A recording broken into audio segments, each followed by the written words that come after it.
They have had it, folks. They are coming for all of us. And over the last 24 to 48 hours, I have had more conversations with content creators. If I were to add up the followings of the content creators who over the last 2 days have expressed concern that we're going to be targeted by this administration, it would be in the tens of millions of followers. Okay. People are worried, and for very good reason.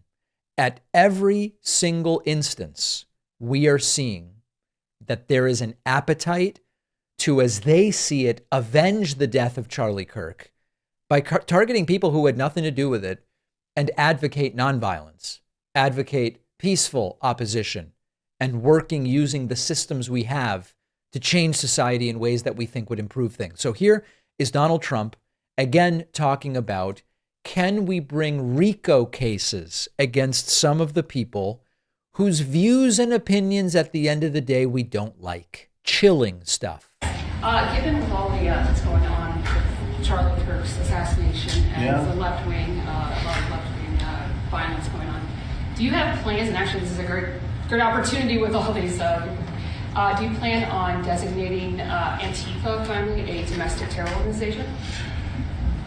Well, it's something I would do, yeah. If I have support from the people back here, I think we'd start with Pam, I think. But I would, if you give me, I would do that 100%. And others also, by the way. But Antifa is terrible. Are there other groups? Antifa is terrible. There are other groups, yeah. There are other groups. We have some pretty radical groups, and they got away with murder. And also, I've been speaking to the Attorney General about bringing RICO against some of the people that you've been reading about that have been putting up millions and millions of dollars for agitation. These aren't protests. These are crimes, what they're doing, where they're throwing bricks at cars of ICE and Border Patrol. And they come in with a beautiful new car. They're so proud. And of course, throwing bricks at cars is a crime. But that is just such a tiny, insignificant slice of what is going on here. And Trump saying, we're going to bring RICO against Antifa. It's like saying we're going to bring RICO against, we're declaring a war on country music. Like, what's the organization? Or what do you mean? What are you talking about? Against Antifa's not even an organized thing at this point. But the appetite is clear. The appetite is, we don't really respect free speech. We don't really respect dissent. And I despise George W. Bush as president, but Bush acknowledged, although it might be easier not to have the adversarial media, it's constitutional. It's what we have. It's part of the United States of America. Now, Jesse Waters on Fox News described and explained how they are going to be targeting the movement. And again, the context is a lot of this is targeting a movement for its opinions, which is what they said was wrong about the murder of Charlie Kirk. Kirk was murdered for his opinions, and that's wrong, they said. I agree. But now Jesse Waters is saying, well, we're going to target the entire movement. Listen to the fascistic nature of this. These people are incapable of turning the temperature down. So it's our responsibility to do it for them. Now, I hate to interrupt already. It's richly ironic that Jesse Waters says the left is incapable of turning the temperature down, when within hours of the assassination of Charlie Kirk, he was saying this means war. For the safety of the country and for their own safety. Their heinous movement should be politically destroyed, systematically dismantled. Their financial backing should be bankrupted. Their media sponsors defeated in the marketplace. Their candidates beaten at the ballot box. And their acolytes in academia, behind the pulpit, in city councils and corporate America will be spotlighted and given one chance to confess and apologize. And if they don't, thrown out of polite society. We cannot live with people and work with people like this. They can't teach our children. They can't be trusted with power. You can just feel, I mean, he's radiating the authoritarian zeal of Stalin, of Mao. This is exactly the sort of anger and thirst for suppression and oppression that those authoritarian leaders would express. We then heard from Congressman Michael Rulli, who said, well, I'll just play for you what he said. Do you feel this is going to bring us together? Because it's uncertain when you look at some of this reaction from some of these deep liberals. Well, Anna and I have been talking, and I'm going to put focus on the opposition, the Democratic Party. You can't use this rhetoric about us all day long, where you call us Nazis, you call us monsters, you call us all these different words that are just horrific, and they drive people to insanity. There is not one person in the Republican Party that is in Congress right now that hasn't had a death threat. I've had a dozen this year. Your rhetoric needs to be toned down. You need to lower the temperature. When Joe Biden was in office, we listened, we watched, and we spoke, but we spoke fluently, and we didn't speak with this hate. Is that anyone's recollection of how this party behaved when Joe Biden was in office? We listened, we watched, and we spoke, but we spoke fluently and without hate.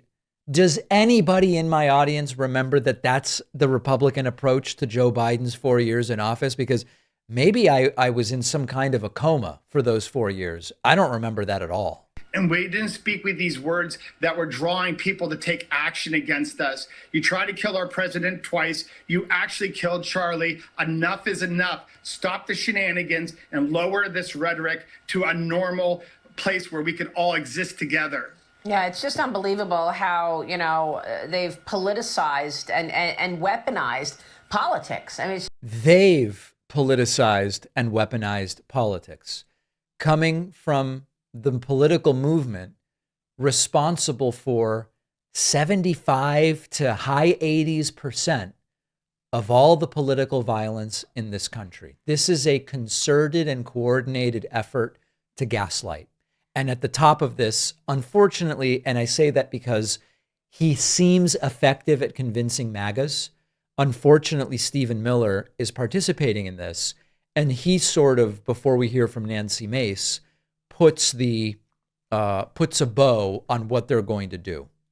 What emotions I'm feeling right now, this is something people say, you kind of know the answer. There's incredible sadness, but there's incredible anger. And the thing about anger is that unfocused anger or blind rage is not a productive emotion. Right. But focused anger, righteous anger, directed for a just cause is one of the most important agents of change in human history. Charlie showed that. Amen. And we are going to channel all of the anger that we have over the organized campaign that led to this assassination to uproot and dismantle these terrorist networks. So let me explain a little bit what that means. So, We've got 30 seconds, so be quick, Stephen. The organized doxing campaigns, the organized riots, the organized street violence, the organized campaigns of dehumanization, vilification, posting people's addresses. Now, you might be wondering, is Stephen Miller talking about what they are doing, or is Stephen Miller talking about what his opponents are doing? And we're going to get back to that. Combining that with messaging that's designed to trigger and incite violence in the actual organized cells that carry out and facilitate the violence, it is a vast domestic terror movement.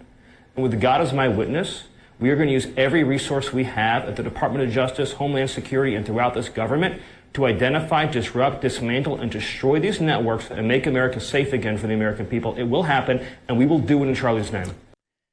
It seems to me that he's describing their tactics, but it doesn't matter. He's ascribed them to the political left, and they are now going to do the clampdown. He is saying, we're sending Homeland Security, we're sending Department of Justice. Is it going to potentially include progressive content creators? Probably.